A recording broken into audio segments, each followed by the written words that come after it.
Hello friend, সবাই কেমন আছো? আশা করি তোমরা সবাই ভালো আছো। বড়দের প্রণাম, ছোটোদের অনেক ভালোবাসা। তো গরমের ছুটিতে ঘরে আসছিলাম, বাপের বাড়ি আর ঘর মিলে কয়েকটা দিন এখানে কাটিয়েছি।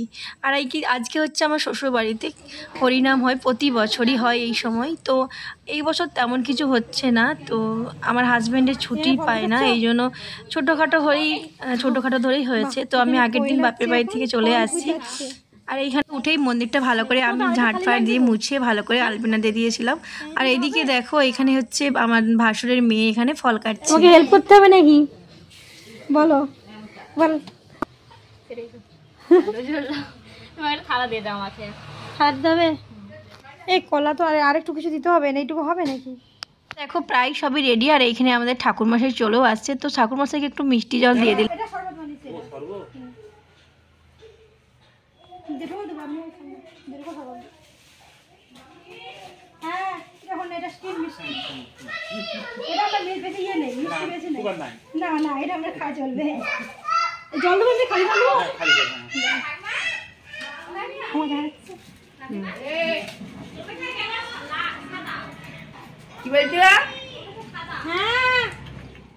ছোটো ছেলে বাড়িতে রয়েছে আর বড় ছেলে স্নান হয়ে গেছে, ডেকেই যাচ্ছে মামামি করে। আর আমি এই যে বাবুন ঠাকুরকে মিষ্টি জল দিয়ে দিলাম। তো বাবুন ঠাকুর সুগার রয়েছে, মিষ্টি খায় না, তো এই জন্য স্টিম মিষ্টি আমি দুটো দিয়ে দিয়েছি।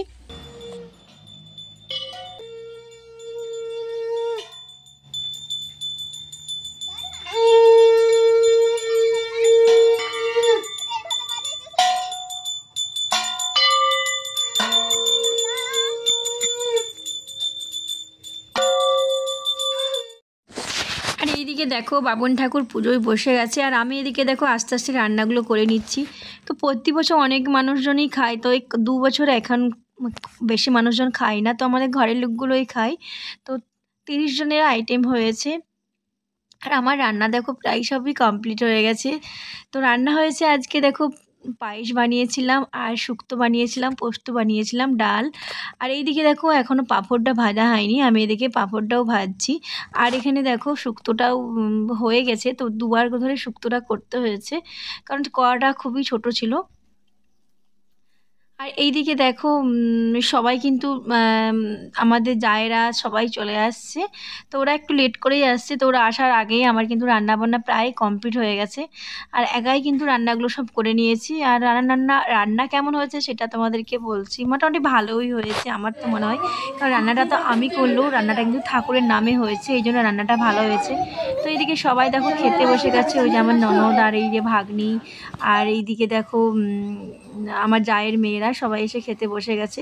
তো সবাইকে জিজ্ঞেস করছি রান্না কেমন হচ্ছে, বলছে ভালো হয়েছে। আর এদিকে দেখো ব্রাহ্মণের জন্য রেডি করে দিয়েছি ব্রাহ্মণের খাবারটা। আর কিছুটা দেখো এখানে চাটনিও করেছি, তোমাদের বলতে ভুলে গেলাম। চাটনি একটা কথা বলি, এই বাড়ির যে অষ্টপ্রহরটা হয়, আমি কিন্তু ঠাকুরের কাছে বারণ করেছিলাম যে ঠাকুর, যে আমার সব মহাপ্রভুর কাছে বলেছিলাম আমার কিছু মনের আশা পূর্ণ করো, তো সেই মনের আশা পূর্ণ হয়েছিল। আর যদিও অনেকে আবার ঠাকুর টুকুর মানে না, বলছে না আমি কিন্তু ভীষণ মহাপ্রভুকে মানি। আর আমার দিদা ভীষণ, আমি দিদার কাছ থেকে শিখেছি। দিদা এখন আর নেই, দিদা আমাকে সবসময় বলতো যে কোনো কিছু বিপদে পড়লে, কখনো প্রবলেমে পড়লে সবসময় মহাপ্রভুকে ডাকবি। আর মহাপ্রভুকে সত্যিই ভীষণ মন থেকে ডাকলে অনেক পাওয়া যায়। আমি অনেক কিছু পেয়েছি ওই মহাপ্রভুর কাছ থেকে। আর এই মহাপ্রভু রান্না করছি, সত্যি আমি গর্ব করছি না। তো যাদেরকে খেতে দিয়েছি তারা সবাই বলছে রান্না কিন্তু খুব ভালো হয়েছে। তো যাই হোক, এইদিকে দেখো এখানে ব্রাহ্মণ এখনও পুজো সরেনি, পুজো সরে বাবুন ঠাকুর আমাদের বাড়িতে খাওয়া দাওয়া করবে। তো আমি বাপের বাড়িতে ছিলাম, মাই বললো তো এসো এখানে টুকটা রান্নাটা করে দিবে তুমি। আর আমার সত্যি রান্না করতে খুব ভালোও লাগে। আর এইদিকে বাবুন ঠাকুরের জন্য আগে রান্না করে আমি তুলে রেখে দিয়েছি। আর এখানে দেখো এখনও কিন্তু শুরু হয়নি, এবার ভোগ শুরু হবে। তো 5 মালসা হয়, এবছর কিন্তু 12টা-13টা মালসা বসাচ্ছে। আর আমাদের আগের বারে ভোগ 5 মালসাও দিতে লেট হয়েছিল বলে বলতে নেই, মানে আমাদের বাড়িতে সত্যি অনেকগুলো সাপ বেরিয়েছিল। তো আমি মাকে বলেছিলাম যে সাপটা এই জন্যই বেরাচ্ছে, হয়তো মালসাতে আপনি মালসা দেননি বলে, ভোগ মালসা দেননি বলে। তো যাই হোক, এখন হচ্ছে এই বছর তো দিয়ে দিয়েছে।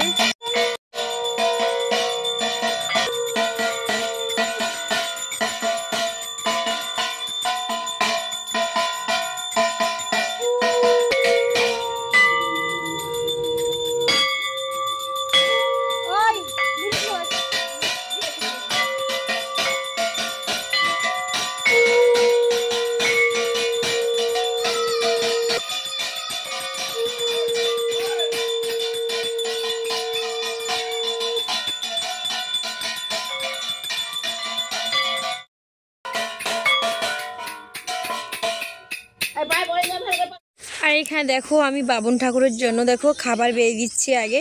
তো ফার্স্ট দেখো বাবুন ঠাকুরের জন্য এখানে রেখে দিচ্ছি।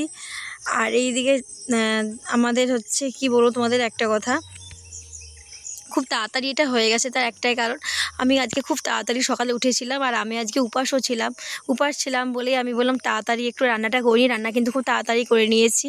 আর ওইদিকে পুজোর জোগাড়ও কিন্তু ওই আমার ভাসুরের মেয়েকে রেখেছিলাম, সে আর আমার শাশুড়ি মিলে পুজোর জোগাড় করে দিয়েছে।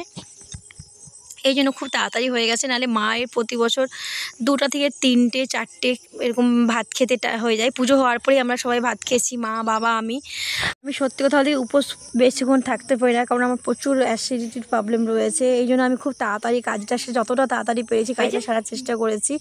দিয়ে আমরা কিন্তু সবাই মিলে আইটার সঙ্গে ভাত খেয়ে নিয়েছিলাম। আর এখানে আমার তো রান্না তোমাদেরকে বলেছিলাম খুব তাড়াতাড়ি করে নিলাম। আর এইদিকে দেখো রান্নাগুলো এবারে বাবুন ঠাকুরকে খাবার দেব। আর আগের বছর মা বাবুন ঠাকুরকে খেতে দিতে পারেনি, কারণ মা এখানে ভোগের জোগাড় করতে মায়ের টাইম চলে গেছিলো, রান্না হয়নি। তো এই জন্যই মা বললো তাহলে রান্নাটা একটু করে আছো এখন, তাহলে করে দাও। আর এদিকে সবাই খেতে বসে গেছে এখন অলরেডি।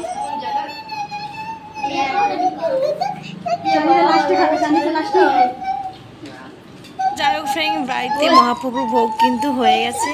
আর এখন দেখো খিরিটা সবাইকে আমি একটু একটু দিয়ে দিচ্ছি।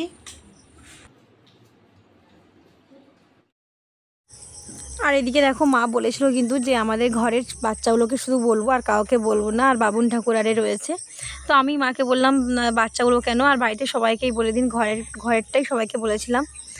আর এইদিকে দেখো ওই যে জেঠিমা ওইদিকে বসেছে খেতে। আর এইদিকে হচ্ছে আমার ভাসুরের মেয়েগুলো এই হচ্ছে ফল টল একটু কেটে আমাদেরকে হেল্প করে দিয়েছিল। আর এই যে বাবুন ঠাকুরের থালি এরকমভাবে আমি সাজিয়ে দিয়েছিলাম একটু, তো তেমন কিছু না, ওই একটুই করেছিলাম।